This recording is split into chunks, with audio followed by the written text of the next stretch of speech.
Bismillahirrahmanirrahim. Ayo di HP. Oke. Susah biasa ya, Ustaz. Itu pada Thompson jadi susah ya.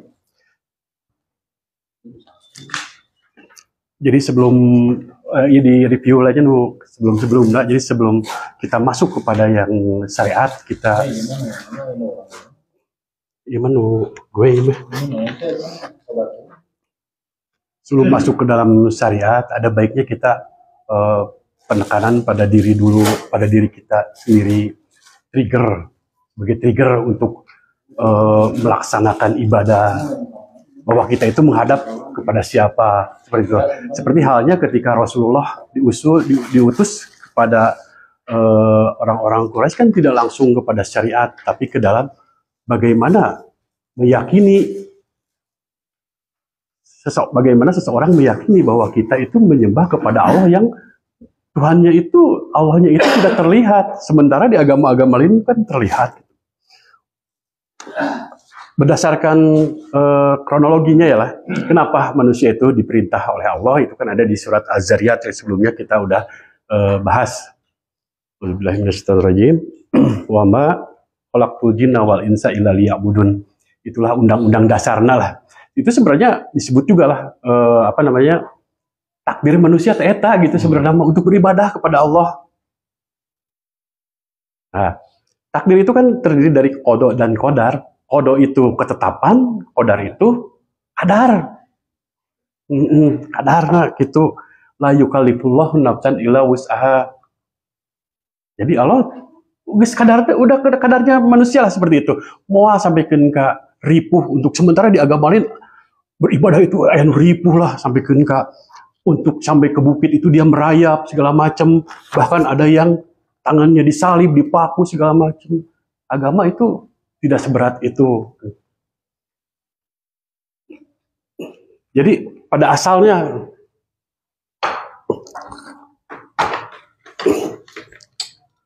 kata penciptaan itu dalam bahasa Arabnya disebutnya khalaqah.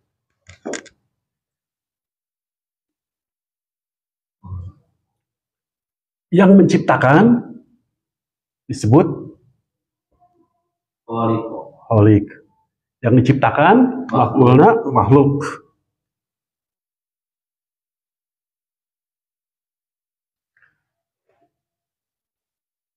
Nah, setiap makhluk ini pasti akan mempunyai fitrah untuk menghamba kepada sang khaliq.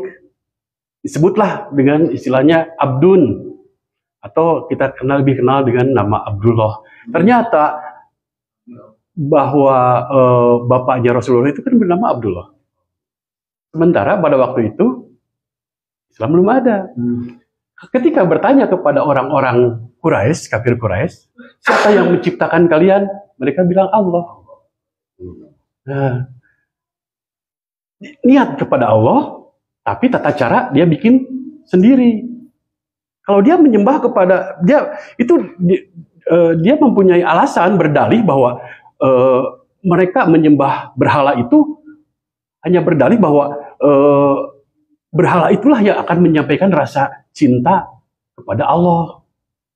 Nah, jadi tahap perantara gitu. Itu karena mereka pun sama, mereka itu ada ritual tawaf.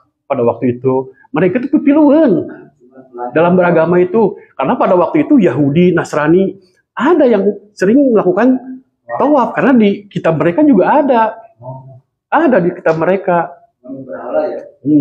Nah, mereka memang pipiluan digantilah dengan berhala gitu. Mereka itu disimpanlah berhala di seputar Ka'bah gitu. Ini sebenarnya nama pipiluan. Nah, lamun orang beragama pipiluan tuturut munding eta teh ibadahna orang jahiliyah. Kan Allah sudah memberikan petunjuk. Nah, sementara makhluk itu dibagi menjadi dua, aya nu sahadah, aya nu goib. Yang sahadah mah urang itu jelema. Ya, yang goib mah malaikat, iblis, jin, Jadi aya nu syahadah, aya nu. Sementara yang goib ini Allah batasi bagi manusia. Yang goib, perkara yang goib, termasuk perkara urusan surga dan neraka. Allah batasi. Untuk itulah Allah menurunkan petunjuk. Karena pada perintahnya, makhluk ini pada hakikatnya fitrahnya mencari sang holik, mencari penciptanya, atau disebut juga dia akan mengabdi atau menghamba kepada sang holik, maka Allah menurunkan petunjuk. Ulah neangan sorangan, Allah menurunkan petunjuk melalui para nabi. Mulai dari Nabi Adam hingga Nabi yang terakhir, membawa akidah la ilaha illallah. Jadi Islam sebenarnya diawalkan guys Islam gitu. Hanya saja dalam perjalanannya dari awal setiap kali ada pengikut, mana yang lebih banyak, yang mentaati atau yang ingkar? Lebih banyak yang ingkar. Apalagi zaman sekarang sebenarnya umat Muhammad itu umat yang paling banyak. Tapi yang berpegang pada Al-Quran dan Sunnah bisa dihitung lah oleh jari.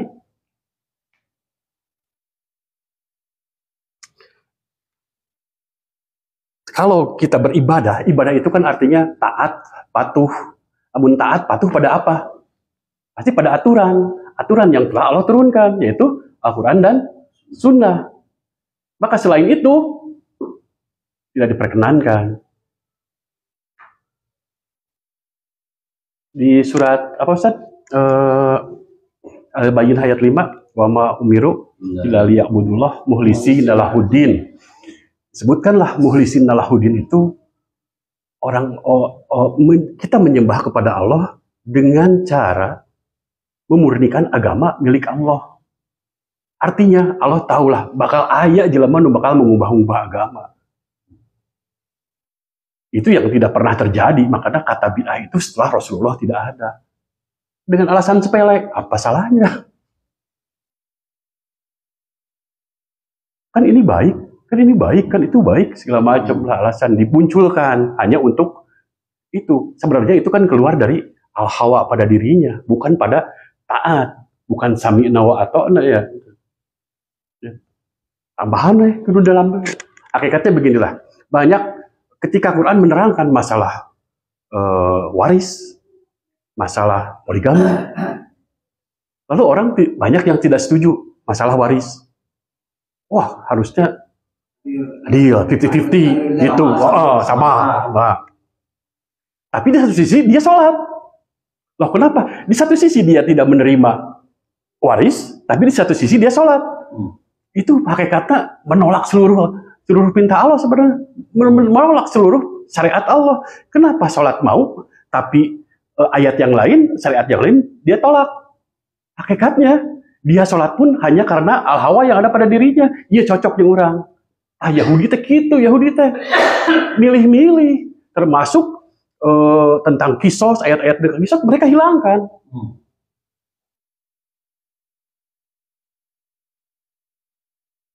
Ya inilah pentingnya kenapa harus hanya berpegang pada dua sumber. Ada satu kasus lain, Umar bin Khattab itu orang yang paling cerdas. Bahkan pemikiran-pemikirannya ada yang selaras dengan Al-Quran. Contoh, sholat di makom Ibrahim. Terus, hijab untuk istri-istri Nabi. Itu salah satu. Terus mengharamkan homer. Jadi sebelum ayat itu turun, sudah ada pemikiran di dalam diri Umar bin Khattab. Lalu beliau sampaikan kepada Rasulullah. Rasulullah langsung di-ACC itu. Nyantu agama milik Allah. Tunggu sampai wahyu turun. Walaupun benar, tapi kan bisa. Itu kan yang muncul al-hawa pada diri Rasulullah. Lamun gitu mah tuh. Gak bisa, ini agama harus berdasarkan wahyu Allah. Jadi artinya pemikiran-pemikiran Umar bin Khattab itu bukan Al-Quran yang selaras dengan pemikiran, tapi pemikiran Umar lah yang selaras dengan Al-Quran. Ayat 15 sebenarnya. Makanya Rasulullah minta kepada Allah ngedoa gitu ya. Dulu tuh ada orang dua cerdas lah gitu. Abu Jahal, ya, Umar bin Khattab. Minta salah satunya, efeknya masuk Islam, Umar. Sementara Abu Jahal ya gitu terus. Hanya karena sebenarnya mah dari garis keturunan yang gengsi keluarga teh. Abdul Manaf dan Usoy. Namun orang menerima Rasulullah, atuh harga diri keturunan orang, silsilah orang kumaha. Hanya karena gitu. Makanya Rasulullah disebutnya Jahal. Malah jahlun. Sebenarnya kan mereka itu sebenarnya orang bijak sih ya teh. Abu Jahal teh. Tapi hanya karena urusan begitu, hanya karena silsilah keluarga, gengsi menerima Rasulullah sebagai utusan Allah. Sapira kan, makanya calukannya, dasar jahlun gitu. Si wawalak. Hanya karena itu. Nah artinya tetap, walaupun itu datangnya dari seorang sahabat, pemikiran-pemikiran Umar itu selaras dengan apa yang, tetap saja sumber hukum itu hanya dari Allah dan Rasulnya. Ketika ketika Al-Quran mengharamkan makanan yang 4 itu, terus Rasulullah berkata, Rasulullah melarang untuk memakan makanan binatang buas. Apakah jatuh hukumnya jadi haram? Tidak mungkin, karena mana mungkin sepadan, setara antara perkataan Allah dengan perkataan Rasulullah. Tapi jatuh hukumnya jadi makruh. Allah sudah mengharamkan yang 4 nih. Kata Rasulullah melarang makanan buas. Itu berarti sebenarnya bukan mengharamkan. Namun mengharamkan, maka Allah sudah menetapkan ada yang 4 ini. Jika wudhu, lalu ada instinsak, kumur-kumur, terus mengeluarkan dari hidung. Itu statusnya apa? Sunat. Gak mungkin setara dengan perkataan Allah dengan perkataan Rasulullah, itu setara, tidak mungkin. Lamun wajib mah Allah yang sudah menetapkan, kemudian Rasulullah menambahkan susulan, itu jatuh hukumnya tidak sama. Jadi artinya tetaplah sumber hukum di sini adalah Al-Quran dan Sunnah yang kita pegang. Adapun istihad semacam kayak gitu, itu dalil-dalil hukum yang lebih menguatkan, dan kita pun sama dituntut untuk beristihad. Contohlah orang di leuweung ya, jadi nggak tahu di mana kiblat. Nah, kita kan dituntut beristihad, sok tetapkan sendiri. Itulah gambaran dari sebelumnya bahwa pada ayat pertama pada ayat yang pertama itu disebutkan bahwa Allah itu memberikan anugerah kepada manusia berupa penglihatan, pendengaran, dan akal. Pada ujung-ujungnya Allah mengatakan la'alakum tashkurun, semoga kalian bersyukur. Ada beberapa ayat yang senada dengan ayat tersebut, di antaranya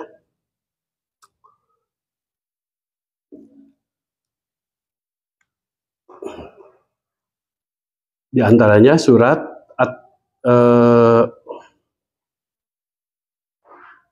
Al-Muluk 23.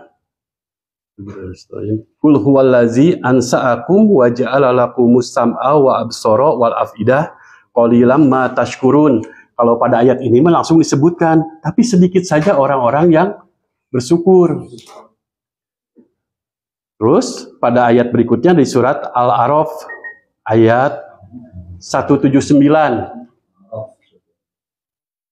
Walaqad jara'na li jahannama katsiran minal jinni wal ins. Kalau di sini Allah sudah menyebutkan langsung bahwa di neraka itu dipenuhi dengan aku isi neraka itu dengan jin dan manusia, dengan sebab lahum qulubun la yafqahuna biha, diberi akal tapi tidak dipakai untuk memahami Al-Quran, diberi pendengaran tidak dipakai untuk mendengar ayat-ayat Allah, diberi penglihatan pun sama, karena walaupun demikian taruhlah nanti bisa baca, tapi kan ayat Allah itu kan menurunkan ayat dalil akli dan nakli. dalil akli teh, ayat-ayat kauniyah lah, ayat-ayat kauniyah itu kan bisa membaca dan akan mengerucut bahwa Allah itu ada dan maha kuasa. Sementara kalau dalil nakli mah sebenarnya beres. Allah menyebutkan Allah itu tadi dibacakan juga aku sayin qadir ya. Allah maha kuasa misalnya gitu ya, di situ udah beres sebenarnya mah. Karena Al-Qur'an itu kebenaran non ilmiah. Itu mutlak gitu, kebenaran yang mutlak. Sementara akal akan mengejar. Di mana Allah teh? Nah, sebenarnya mah jangan mengejar zatnya, tapi ciptaannya itu akan mengerucut bahwa Allah itu ada, maha kuasa. Tinggal akal kita mengejarnya sampai mana, semaksimal mungkin kita kejar. Siapa Allah Tuhan itu sebenarnya? Dan itulah yang dilakukan oleh nabi-nabi sebelum kita ya, contohnya Nabi Ibrahim gitu dalam masa-masa pencarian itu. Dalam satu hadis yang rada panjangnya saya bacakan artinya. Ini bagi orang-orang yang menggunakan akal, pendengaran, penglihatan, oke lah kita batasi aja. Menggunakan akalnya secara maksimal untuk memahami ayat-ayat Allah, maka Allah akan sangat mencintainya. Ini hadis ini data dari Abu Hurairah.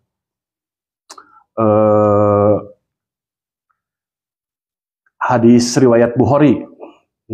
Sungguh Allah berfirman, sesungguhnya Allah Subhanahu wa taala berfirman. Berarti ya hadis qudsi. Hadis qudsi. Barang siapa memusuhi seorang kekasihku, sungguh aku umumkan perang terhadapnya.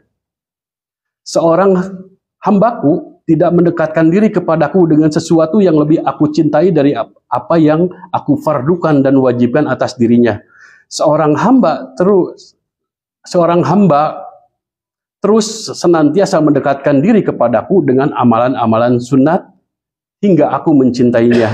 Dan jika aku telah mencintainya, maka aku akan menjadi pendengarannya dan yang ia gunakan untuk mendengarkan, menjadi penglihatannya yang ia gunakan untuk melihat, dan menjadi tangannya yang akan gunakan untuk memungut, dan menjadi kakinya yang gunakan untuk melangkah. Sungguh, jika ia memohon kepadaku, tentu aku akan perkenankan. Jika ia memohon perlindungan kepadaku, tentu aku lindungi dia. Artinya ini yang pada ayat yang disebutkan sebelumnya,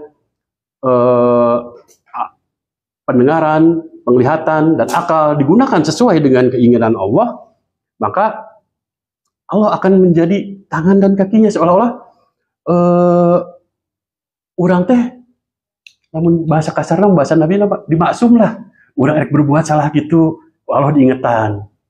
Orang erek diingetan, Allah, iya benar, sebenarnya pasti kayak gitu. Dengan catatan, ia menggunakan akal secara maksimal. Allah menjadi penglihatannya. Iya, pantas dilihat orangnya. Kalau mau naik motor, pemandangan teh, aduh, cari naon keluar. Saya makanya gitu doa keluar rumah teh, kok gitu amat gitunya. Bismillahirrahmanirrahim. Allah. Awal pertama geus kata dengan nama Allah, mah nyari keluar rek maksiat. Ya enggak? Terus la haula wala quwata illa billah. Orang kan apa yang terjadi di luar rumah kita tidak tahu, karena hakikatnya kita itu seorang hamba yang la haula wala quwata illa billah. Itu apa orang bakal terjadi di luar? Alamun cek Al-Marogi mas, setiap langkah itu maut, hati-hatilah gitu. Dan orang pikir meletet misalnya gitu. Aduh, dicabut nyawa di dinya. Dan yang terpenting dalam Islam kan ending, ending itu sangat menentukan. Ya kemarin cerita tentang yang membunuh 100 orang gitu ya. Salapan mereka nanya ke rahib. Dasar rahib Yahudi itu. Dasar rahib lagu gitu. Tanya, guys, mana mau diampuni? Pusing tusuk, ini sekalian bunuh 100. Lalu letaklah dia ke seorang ulama. Ulama itu akan bijak, ulama karena ilmunya. Sok mana pasti diampuni dengan catatan hijrah dari tempat itu. Nah, disinilah kumaha kurang bagirna Allah, tapi dengan catatan kita menambah ya. Yang apa yang sudah diwajibkan, kurang ditambah sunat-sunatnya. Ya. Karena kita dituntut setiap sendi kita itu wajib bersedekah. wajib bersedekah. Namun di hadis disebutkan dengan 2 rakaat salat duha itu sudah mencukupi. Tapi entong nungguan orang tidak beramal, salat duha heula. Di salat duha geus ka itu mung beramal. Entong hal yang sekecil pun hajar. Jangan disepelekan karena wanu yasiruhu lil yusra gitu ya. Kalau Allah sudah menunjukkan kebaikan, maka Allah akan berartikan kebaikan yang lain. Eta pahala turuy. Terus kurang diabaikan. Isukna deui kamari oge. Teu digawekeun bikeun ka batur. Karena setiap malam itu Allah dengan Jibril ngobrol untuk memberikan kepada seseorang rezeki apa yang akan diberikan kepada seseorang besok. Nah, rezeki saya dong ada duit lah ya tuh. Kamu lamun status alhamdulillah pasti duitin. Atau terlalu rendah. Terlalu rendah gitu ya. Kita bisa terus ngong adan, orang tuh sholat berjamaah, itu kan rezeki. Lamun kurang terus ditampi isuk nanti teh lah kamu gitu di dahar kamu di diantep gitu teh kapokeun al cara sami Allah gitu. Nah inilah terus kalimat selanjutnya, dan aku tidak ragu-ragu terhadap sesuatu yang aku perbuat seperti keraguanku untuk mencabut jiwa hambaku yang mukmin. Ia tidak menyukai kematian dan aku ingin menyakitinya, namun kematian adalah hal yang pasti baginya. Ini menunjukkan bahwa bagi orang yang beriman maupun yang tidak beriman, dicabut nyawa mah nyeri deh gitu. Termasuk Rasulullah. Iya dalilna ieu Rasulullah yang berkata. Itu. Saya mau nanya. Siap. Nah, kan terkait iman juga kita sudah ngaji, ya, sudah mungkin tahdir, terus ibadah yang lain. Tapi kadang kita lupa mempersiapkan sholat. Iya. Terus silapnya ketuluyan mungkin ya kan gitu.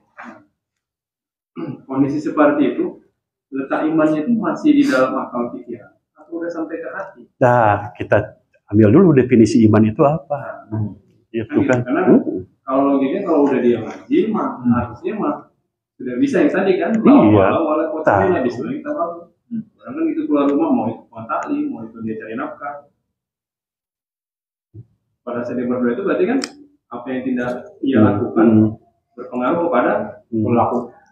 Iya. Contohnya kieu lah. Anu mabok, lamun disebutkan mana mah jelema tidak beriman, ngamak maneh teh. Ari salat mung. Tah, padahal definisi iman sendiri itu kan ditanamkan dalam hati.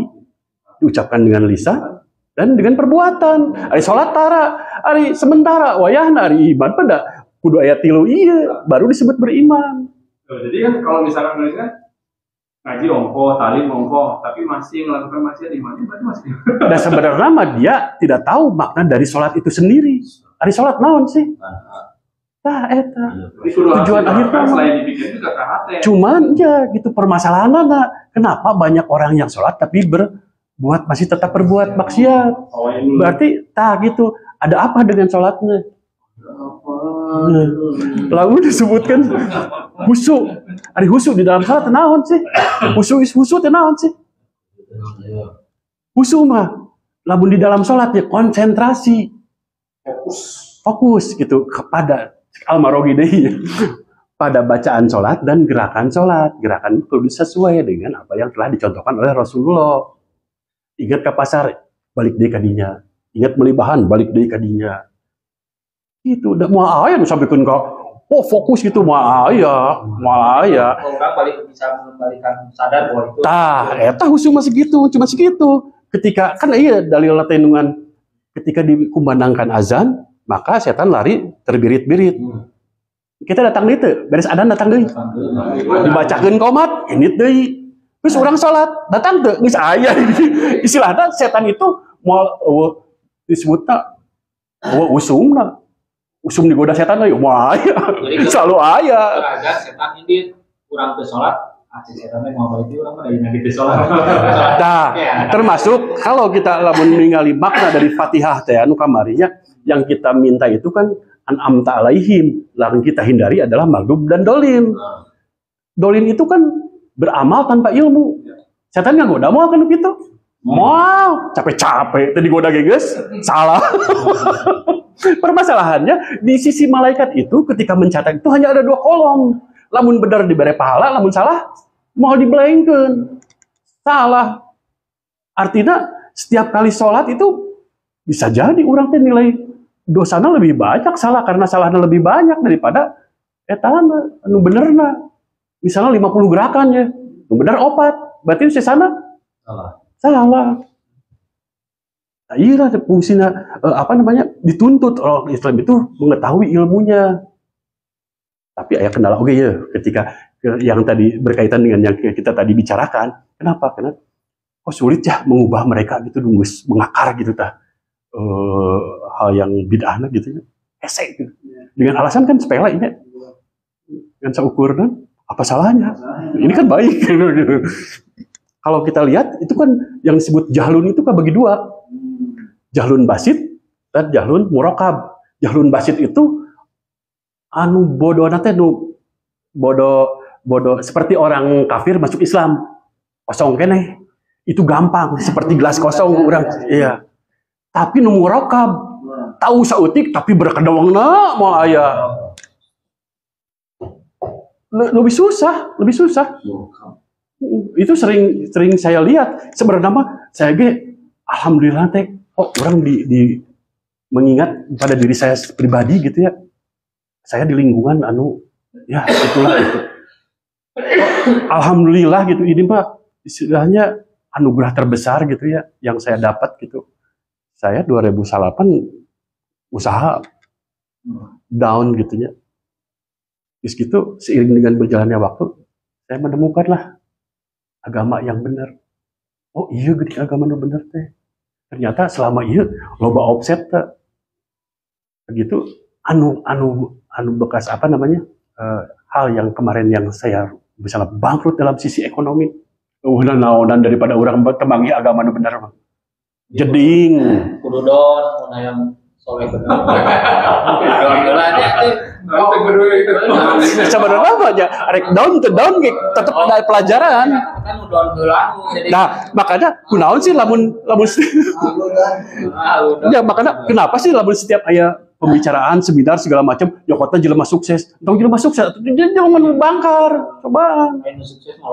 Nu sukses belum tentu dia melampaui masa-masa sulit itu, tapi nu pernah bangkrut ngerasa sasian banget. Sasian ini. Iya, sudah baca itu bangkrut setelah bangkrutnya setelah bicara agama teh. Amal wisata udah naon. Tah. Betul. Betul. Jadi Jadi lebih bahaya hilang iman kan? Iya. Daripada hilang harta. Lebih bagus mah sebenarnya tong bangkrut tapi soleh sebenarnya namanya tapi dah bisa dilakukan. Nah, kenapa Ki? Ya, mereka tuh berkedong itu menganggap nah, apa bagus? Apa salahnya seperti itu? Padahal di ayat tahun teh wujuhu yauma idzin khasi'ah. Wajahnya tertunduk lesu. Eta teh saha? Ahli ibadah di duniana. Ternyata seolah-olah dia datang ke Allah dengan ngagembol pahala nu loba. Pas ditimbang tidak lebih berat dari sayap seekor nyamuk. Eueuhna naon tah tertunduk lesu. Borolah hayang seuri atuh, Ri. Lamun geus kitu urang rasaan semua pahala gede. Pas ditimbang, pas dihisab geuningan eueuhna naonan. Lesu ta eta wujuhu yauma idzin khasi'ah. Wujuhna tertunduk lesu. Eta Fatihah itu yang kita minta itu sebenarnya ilmu. Ilmu sebelum amalnya. Ya, al ilmu qabla qauli wal amali gitu. Berilmulah sebelum berkata dan berbuat.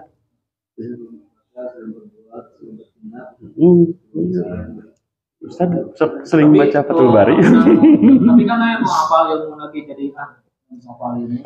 Kemarin kita rinci bahwa disebut di dalam hal ini dalam Fatihah itu kan ihdina siratal mustaqim. Ihdi itu kan dari hidayahnya. Ihdi la tahdi gitu kan. Hidayah itu petunjuk. Lamun aya nu berkata ya kunaon can salat? Can menang hidayah? Benar enggak? Secara umum hidayah itu dibagi 2. hiji ya secara umum Allah berikan kepada seluruh manusia jumlahnya aya 4. Anu disebut hidayatul apa namanya? Ilham. Ilham itu ya jika bayi menangis itu sebenarnya mencari perhatian dari orang tua, nah orang lapar, orang kencing, tak salametlah ku eta teh. Jadi untuk mencari perhatian dari kedua orang tuanya. Nu kadua disebut rasa al-hawas. Al-hawas. Al-hawas baru kena rasaan segala macam dirasakan, belum termasuk memakai akal. Baru Allah menurunkan seiring dengan pertumbuhan usia, Allah menurunkan akal. Hidayatul akli. Akal Allah turunkan, tapi yang kedua ini baik rasa maupun ya mah geus walahnya lamun bisi aya we aki-aki ujung mah yang neno eta mah ilham kene. Bisa aya gitu. Berarti eta mesti make kena ilham. Pagawean curi ku sia gitu. Naon? Akisan. Nah, itu kan belum cukup untuk menyelamatkan manusia dari keselamatan baik di dunia maupun akhirat. Akal dan rasa ini. Yang ketiga baru Allah menurunkan agama. Hidayatuddin. Hidayatuddin, petunjuk dan sebenarnya. Itu sebenarnya ya kan dua ayat tidak bisa dihilangkan. Ya, hidayah ini sudah ada mencakup pada diri manusia, sudah include gitu. Ketika diciptakan teh. Tapi itu bisa dihilangkan. Coba kira apa yang Al-Quran Allah turunkan, coba pergunakan akalmu seperti ayat tadi gitu. Pakailah akalmu secara maksimal gitu untuk memahami ayat-ayat Allah. Tangis gitu mah ketika orang beribadah teh sing ngarasakeun. Contoh kieu. Orang makan tujuannya agar kita kuat beribadah. Maka sing karasa lamun keur dahar teh urang teh keur ibadah. Lain habok-habok. Itu. Nah, turunkanlah agama. Namun sayangnya, agama itu belum tentu setiap orang mau melaksanakan. Karena ada yang disebut tadi magdub dan dolin. Magdub itu dia mempunyai ilmunya tapi tidak mau beramal kan? Itu magdub. Aya teh nu akan loba ieu orang Islam teh tuh agama mah nyeraho lah. Contoh saya kan ngeliwat teh ketika adzan duhur tapi masih gigitaran. Tanyakeun gadinya dari adzan naon? Panggilan salat. Nyaho nyampe ilmu mah. Kenapa tidak mau melaksanakan? Walaupun sebenarnya dinisbatkan magdub teh ke orang-orang Yahudi. Orang Yahudi itu Allah diterima tapi Rasulnya tidak mau diterima. Hanya dengan itu sarua dengan silsilah eta. Gak mau dari Sulaiman, karena dari Sarah ya. Gitu. Di mana Sarah itu adalah hamba sahaya, gitu. Udah penerima, gengsi. Padahal mah gitu. Mereka itu hanya mengakui Allah, tak iya, lamun mengakui Allah tapi Rasulnya tidak diikuti mah lasut. Jadi Quran dan Sunnah, jadi Allah dan Rasulnya bisa paket. Nah, baru yang kelima, tapi ini yang khusus diberikan hanya kepada orang-orang yang mau ya. Hidayatut taufik. Jadi lain taufik hidayat sebenarnya. Hidayatut taufik. Hidayah maunah wa taufik lah, pertolongan dan taufik. Taufik teh ada keselarasan antara ilmu dan amal. Ketika dia mempunyai ilmunya, dia mau mengamalkan. Karena banyak ternyata yang mempunyai ilmu tapi tidak mau beramal. Obat orang Islam begitu. Terus banyak orang Islam anu beribadah tanpa ilmu.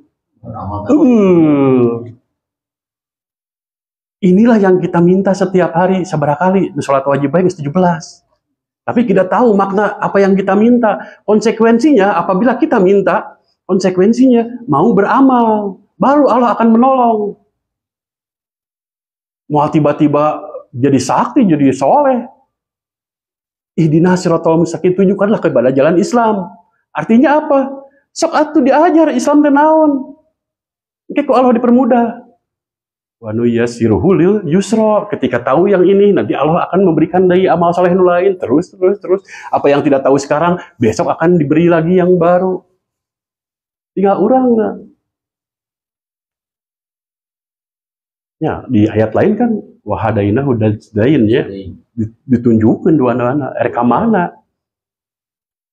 Nah, lamun arah kanu bener pasti berat, nanjak. Ih contohnya langsung naik ke dia. Di lantai. Gitu.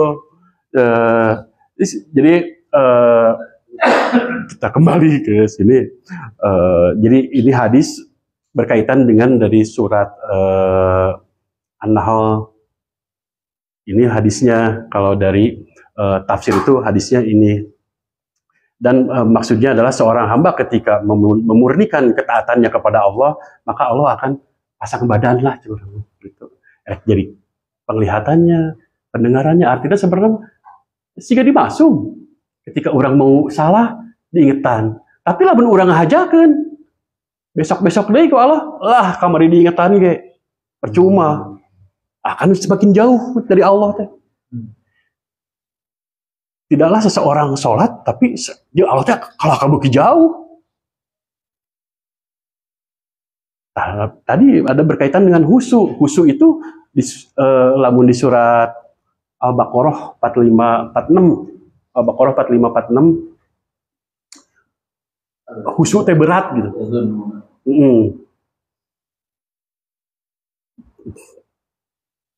Al-Baqarah.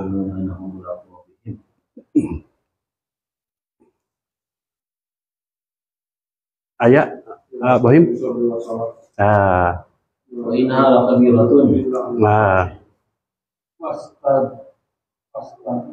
Nah.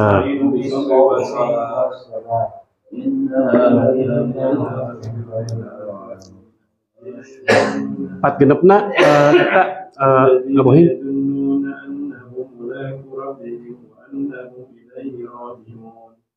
Dan mohonlah pertolongan kepada Allah dengan sabar dan sholat yang panem ya.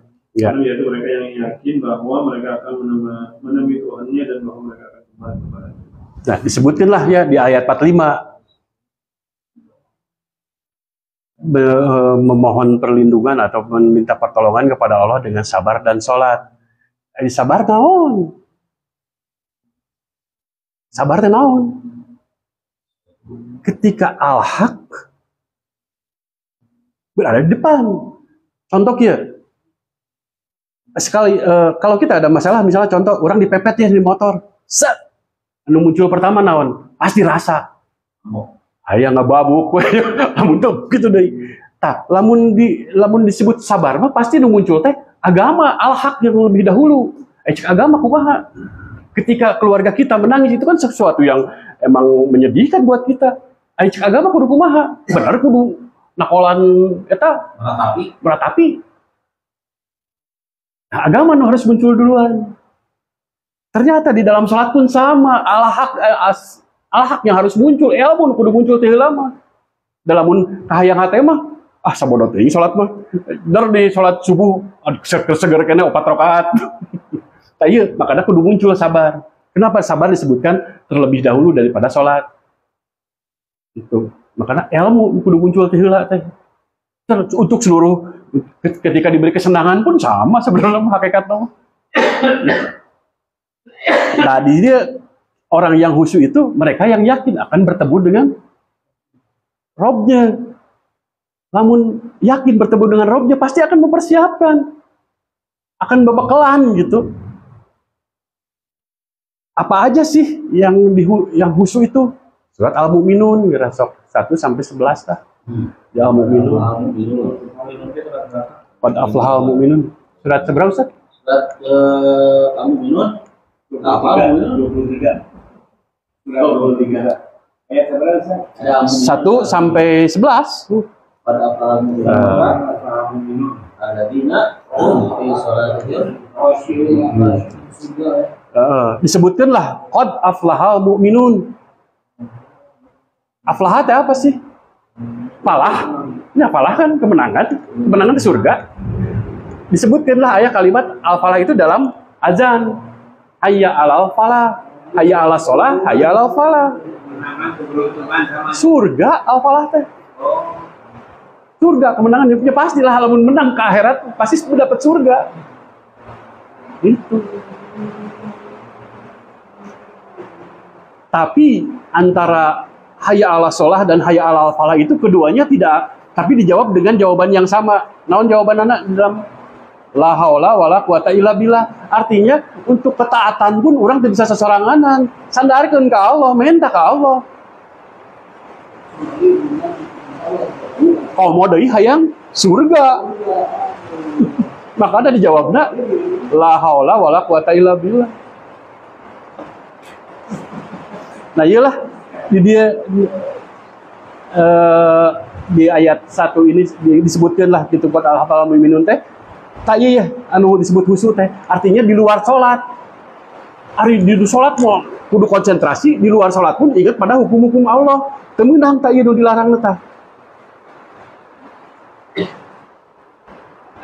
Jadi artinya khusyuk mah hakikatnya di luar sholat, dalam sholat konsentrasi teh kudu berdampak sampai pada menghindari pada perbuatan dosa kecil maupun dosa besar.